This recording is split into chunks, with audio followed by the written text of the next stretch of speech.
Bismillahirrahmanirrahim. Assalamualaikum warahmatullahi wabarakatuh.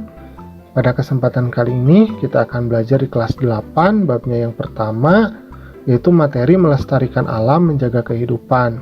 Adapun materi yang akan kita bahas adalah memahami kandungan Al-Quran. Nah, tetapi sebelumnya, bagi kamu yang belum subscribe, silahkan subscribe dulu, pencet tombol like, kemudian share channel Guru Cerdas, supaya channel ini dapat terus berkembang dan memberikan banyak manfaat bagi kita semua. Oke, sekarang kita akan masuk dulu ke pembelajarannya. Nah, di sini ada Quran surat Ar-Rum ayat yang ke-41, kemudian Quran surat Ibrahim ayat yang ke-32, kemudian Quran surat Az-Zukhruf ayat yang ke-13.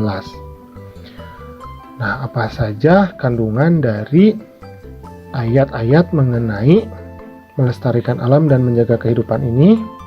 Jadi yang pertama adalah kita harus mensyukuri nikmat dengan melestarikan alam. Nah, di sini ada kata liyudzikohum ba'dalladzi amilu la'allahum yarji'un. Nah, artinya adalah Allah menghendaki agar mereka merasakan sebagian dari akibat perbuatan mereka supaya mereka kembali ke jalan yang benar. Jadi kan zahara fasad, telah nampak kerusakan bil bari wal bahri, di darat dan lautan karena pekerjaan manusia atau karena tangan-tangan manusia. Maka Allah menunjukkan sedikit dari perbuatan tersebut yang nantinya merusak alam. Contohnya misalkan datangnya banjir, kemudian adanya tsunami. Nah, hal-hal tersebut kan karena perbuatan manusia, maka Allah menampakkan musibah itu supaya manusia itu mampu berpikir dan mereka itu kembali ke jalan yang benar. Kemudian yang kedua adalah jangan merusak alam dan sosial. Nah, di sini ada kata zoharul fasad, telah nampak kerusakan. Kerusakan di dunia ini bisa kita bagi jadi dua, ada kerusakan alam, ada kerusakan sosial. Kalau kerusakan alam misalkan gunung yang gundul karena perbuatan manusia yang tidak bertanggung jawab. Kalau kerusakan sosial misalkan adanya korupsi, ketidakadilan, ketidakpastian hukum. Nah, itu adalah beberapa kerusakan. Maka kita tidak boleh melakukan hal-hal tersebut.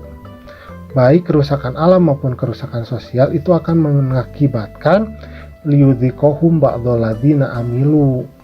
Jadi Allah akan menunjukkan, Allah akan memberikan sebagian perbuatan mereka. Jadi Allah akan mendatangkan beberapa musibah kalau kita memaksakan untuk selalu berbuat kerusakan.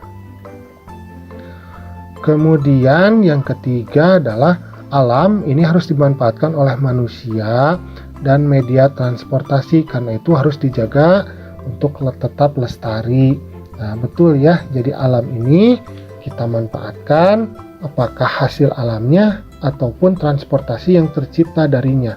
Karena itu alam ini harus kita jaga supaya lestari atau supaya tetap dapat kita rasakan manfaatnya di masa yang akan datang. Nah, di sini ada kata Allahul ladzi khalaqas samawati wal ard.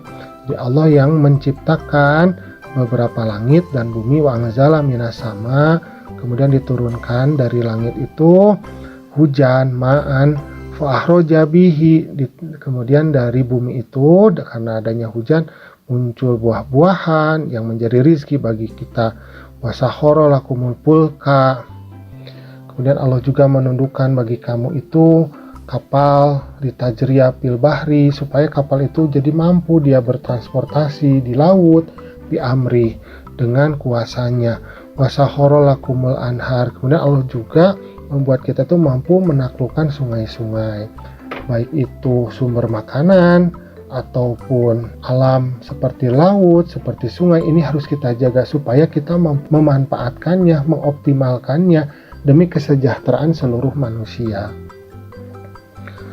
Kemudian yang keempat, manusia hendaknya bersyukur dan berpikir atas karunia Allah. Nah, di sini ada kata summa tadzakuru nikmata rabbikum. Jadi kan litastawu ala zuhurihi. Jadi Allah itu membuat kita itu mampu naik ke punggung dari hewan domestik atau hewan peliharaan. Tsumma tadhkuru nikmata rabbikum. Maka itu membuat kita tuh harusnya mampu berpikir, mampu mengingat nikmat Allah yang telah diberikan kepada kita. Bahwa Allah itu sudah sangat sayang kepada kita, bahwa alam dunia ini sudah diberikan kepada kita untuk kita manfaatkan dengan sebaik-baiknya. Maka kita harusnya berpikir dan kita harus mampu bersyukur atas karunia yang telah Allah berikan kepada kita. Nah, alhamdulillah pembelajaran kita pada kesempatan kali ini sudah selesai. Terima kasih karena sudah mau menyimak. Assalamualaikum.